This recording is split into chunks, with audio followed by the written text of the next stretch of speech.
Hello everyone. Welcome back to Wound and Lymphedema channel. Today, we're gonna talk about a topic in the SBAR format. For those of you who are not familiar with SBAR, S stands for situation, B background, A assessment, and R resolution. So last week, I evaluated a patient who was referred to our service due to a chronic wound as a complication of her lymphedema. Upon reviewing her chart, I noted an interesting statement that says there is a massive cirrhosis on both lower extremities. And the word cirrhosis was spelled as CIRRHOSIS.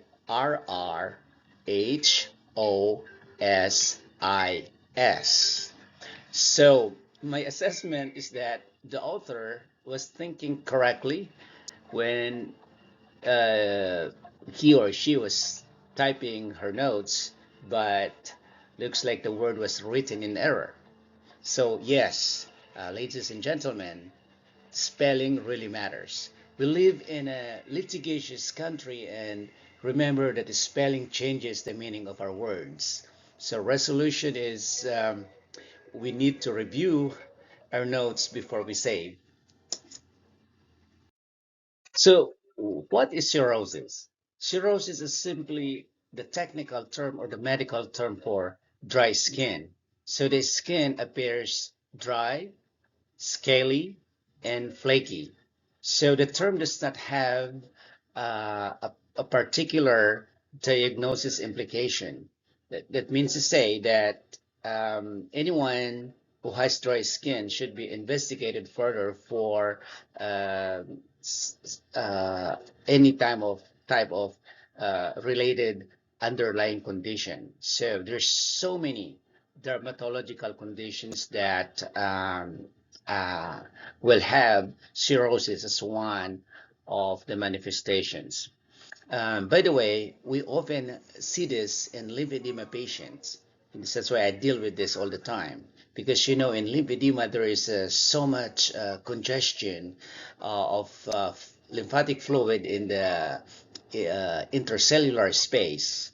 I mean, in the ECF, there's an extracellular space, I meant.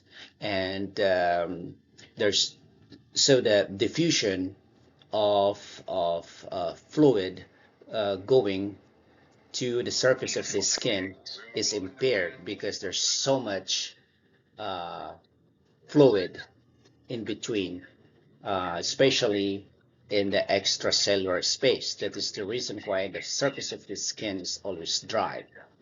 Um, anyway, that's beyond our discussion for today because we're just talking about cirrhosis or dry skin in general.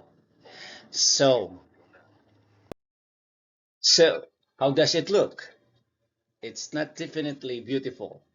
You see that in your screen, you see that dry, flaky, and it is not a very beautiful uh, presentation right there. So, and we often see this in a lot of conditions. In my case, like what I said, because I see a lot of patients with lymphedema. We usually see this type of skin conditions in patients with lymphedema. So why are we so concerned about dry skin? So what if someone has a dry skin? Remember, I don't know if you are familiar with the term itch, scratch, itch, cycle. So when the skin becomes too dry, flaky, and scaly, there's a tendency that it's gonna itch. Okay, the technical term for itching is pruritus. Okay, so when it itches, you scratch. Scratching, okay, could trigger more itching. Okay, and then until you produce a skin breakdown. So once the skin breaks, you have now exposed the skin to infection, and if you are unlucky enough, okay, you will have this condition, we call it cellulitis. So don't take this seriously. If you're a patient watching this, do not take a dry skin lightly. So how do we treat this? Okay, we can do cleansing, hydration, and environmental modification. So if you're a clinician, what can we teach our patient? If you are a patient watching this, what can you do about it? Okay, cleansing, okay, you avoid long bath. The literature has suggested that 15 minutes should be more than enough. Okay, do not stay in the shower forever. Okay, if you take bath daily, you have to do it every other day, and also no hot water in the shower. Okay, so you could do like a tepid or warm, but it's not hot. Hot, no hot water. Okay, and then if you're using soap, it has to be pH balance, and it should be between 4 to 6.5.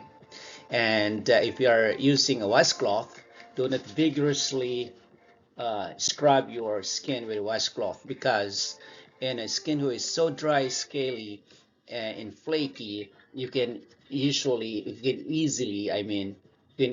uh, cause skin breakdown. Okay, when you do that. Okay, and you moisturize immediately after bath. So if I were you, just go ahead and have all your things set up close to your bathroom. So after you take shower, you will not forget to hydrate or moisturize your skin. So uh, hydration. Okay, so like we started talking about, you need to do a frequent and gentle application of moisturizers. Remember that not all lotion, not all creams or moisturizers are created equal. There are some creams that you put it to the skin, and after a few hours it evaporates, and it's gonna leave the skin dry again throughout the day. And you thought that, I have a lot of patients, oh, I use lotion all the time, but when they come, okay, the skin is so dry and so flaky and scaly, and because they are not using the right lotion. Okay, it's recommended that it has to be a formulation that can hold moisture and is low pH. Okay, so the third strategy is what we call environmental modifications. So sometimes I call this behavioral. So do not forget to hydrate. Drink a lot of water.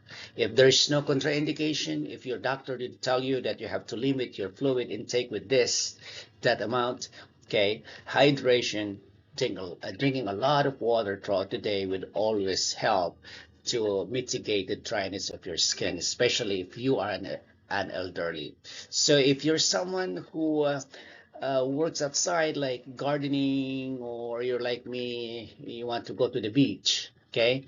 Make sure that you apply sunscreen in your skin with a protector of 15 or higher. So anyway, right now it's winter time here in the United States. If you have a central heater system, it's a good idea to have a humidifier um, in your room in order to uh, protect the skin from getting too dry. So you can also use a non-fragrant laundry detergents and fabric softeners. So, ladies and gentlemen, as we approach the end of this short video, always remember, by the way, if you are a patient or you are healthcare professionals watching this, always remember that the skin is the largest organ in the body and is mostly forgotten. So it is as important as our brain, heart, lungs, kidneys, and other organs. Remember that if we lost the integrity of our skin, we're exposing our body to outside invaders. I always say that our skin is our body.